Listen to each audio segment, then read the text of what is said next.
Well, hello, and my name is Keith Richards, and I am your host of the Value Trends Smart Money, Dumb Money show. Welcome to the show. Today, we're going to talk about a couple things. Probably on everybody's lips is the rotation that recently occurred out of the NASDAQ and technology and stay-at-home growth sectors into value and reflation names. Anybody who follows my work on my blog at valuetrend.ca will know that I have been pounding the table, and I mean pounding the table, on buying value and growth. And I've been talking about this since June, because that's when Craig and I at Value Trend began moving away from technology and into these very underloved names in the mining and eventually oil and gas and other reflation names. We bought agriculture, things like that. We also bought beaten down stocks at the time. Some of the utilities and infrastructure stocks. These were the names that we were buying. Everybody hated them because everybody wanted to own Peloton. Everybody wanted to own Tesla. Everybody wanted to own Zoom. Everybody wanted to own Amazon. Well, those were great stocks. And I will confess, for the first half of this year, we underperformed the market. But we are being vindicated. We have been outperforming the market significantly in the second half, particularly since September. Our game is not all about positive alpha. We're not trying to outperform the market all the time. Our game is about being ahead of the curve to avoid risk as our top priority. At least it is in our conservative platform. Now, we have an aggressive strategy, and that platform is doing exceedingly well because we do take on the risk. But it's been interesting to see that the value names, especially since September, have actually been where the money's gone. So we almost are a conservative platform, which very much acts like a conservative platform and has for some 30 years of my career. The conservative platform has almost acted like a growth strategy, and we're not complaining, but it's still following our mandate, which is to be as conservative with our structure as possible. So I want to just bring you back in time a little bit to some of the things that we've looked at recently in the value versus growth area. And I'll share the screen. So if you'll just bear with me, and we're going to look at this. Now, this is the good old NASDAQ. And the NASDAQ, what you can see is this was from a blog that I wrote 3 weeks ago, I think it was 2 or 3 weeks ago. And I basically noted that the NASDAQ from its high, which was around 14,000 or so, I'll use round numbers, was trading at about 70% over its 200-day moving average. That's this red line here. I felt that the market might, the NASDAQ anyways, had room to correct down as low as 12,000. Now that's a good move. That's pushing 20%, I felt, 17% to be exact, on a downside objective. Interestingly, even though we saw a markdown on the index, past couple of days, I'm recording this on the 11th of the month, and the past couple of days, the market has definitely sold off. You can see that on the short-term indicators, but they're no longer as overbought as they were. And you can see on stochastics, NASDAQ may be setting up for this bounce that we seem to be getting right now.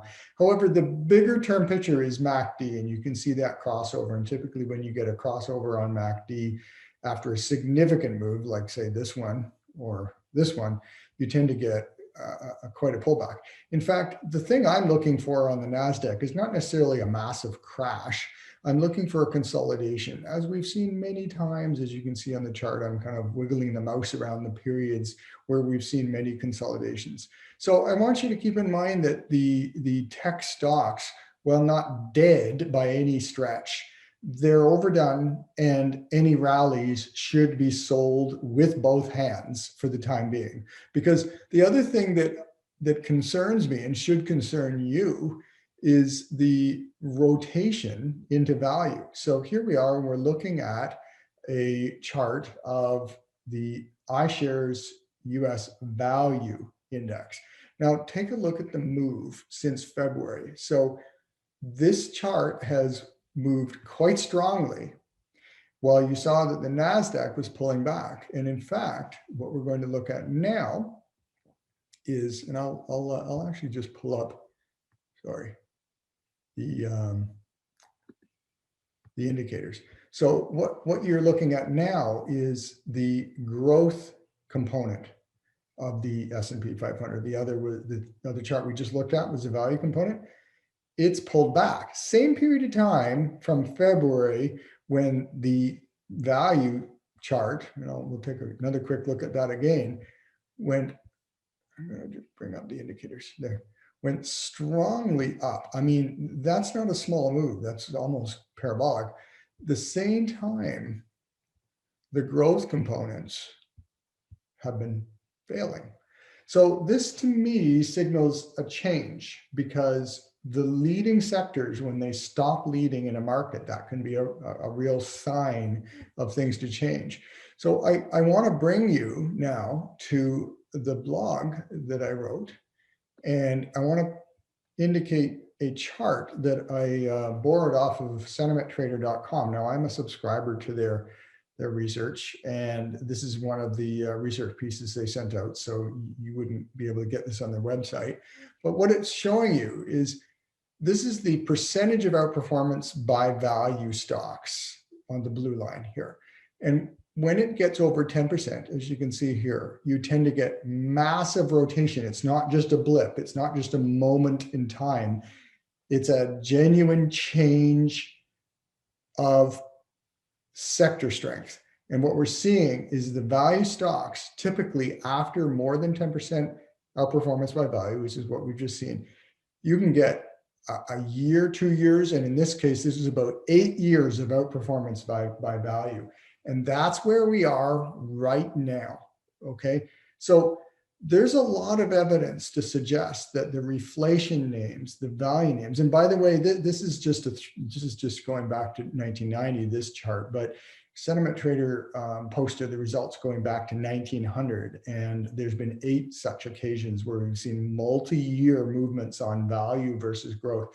And in fact, one of the things that you're going to find is that because these days, the S&P 500 is so concentrated in some of these growth names that are on the NASDAQ, for example, that the S&P 500 underperforms in a big way, whereas when this rotation is happening.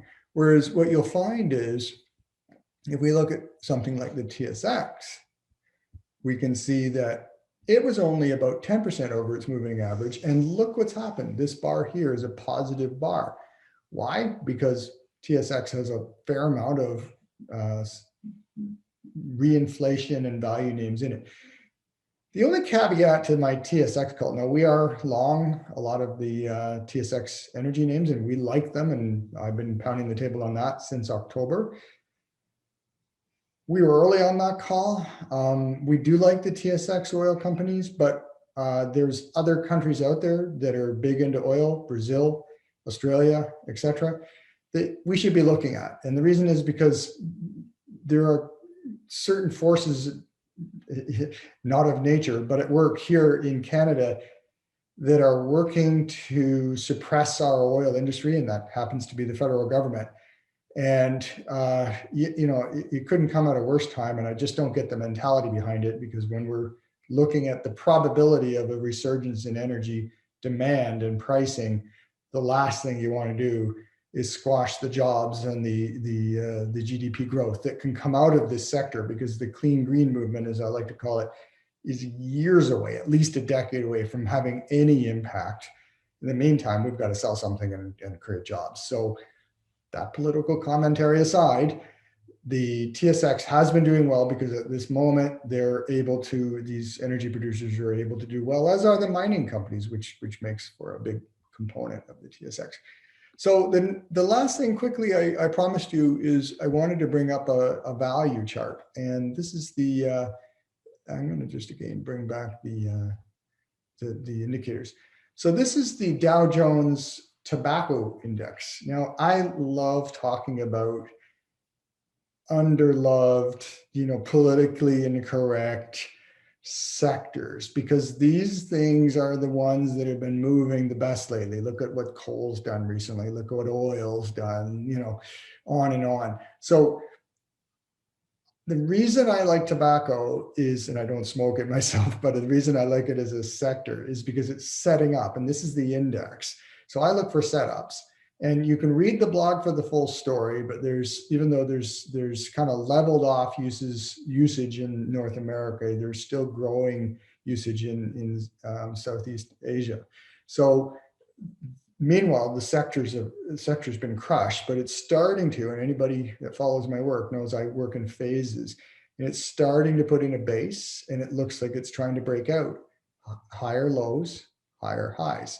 So that's the index. And then if we dig in and look at a couple of the individual plays, I'll just see if I can flip through them. That's the S&P, that's the TSX. This is one that is not broken out yet, but Imperial Brands, but you can see it's trying. That's the downtrend. It did try to break and it kind of failed. But I'm just going to flip past the growth sectors here. This is Philip Morris, Altria, I should say, used to be the old name, Philip Morris. You can see it is breaking out, and it looks actually very, very bullish right now, as does Philip Morris. So I will disclose we own Philip Morris in our aggressive account. It is breaking out, and its upside is maybe a little bit less than Altria, but it still has upside. And it is certainly positive signs on this chart. So it's not a recommendation to buy it. So that's, I'll take it off of stop share, and that's it for today.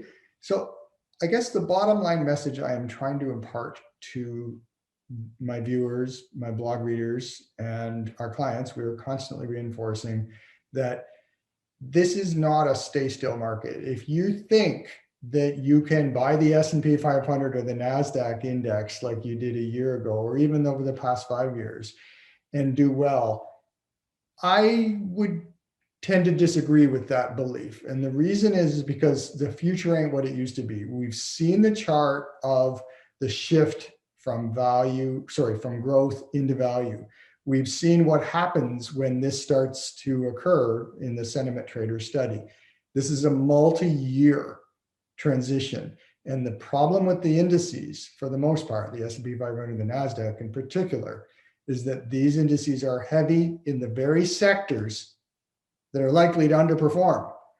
If you're not following a rotational strategy, then you might want to consider following one. And if you're not capable of following a sector rotation strategy, because there's going to be a lot of that going on going forward with ideas like we talked about today into tobacco and whatever, then hire somebody like us at Value Trend, because we are conservative investors. But I will say that our time of the most productive growth that we've had, I've been doing this for 32, almost 33 years. My best years have always been when things start to rotate, and that's what's happening now. Get on it one way or the other, hire somebody that knows how to do it, or do it yourself, but you want to be a rotational investor. You do not want to be a passive index investor, probably for the next number of years. Thank you for watching, and we'll catch you next week.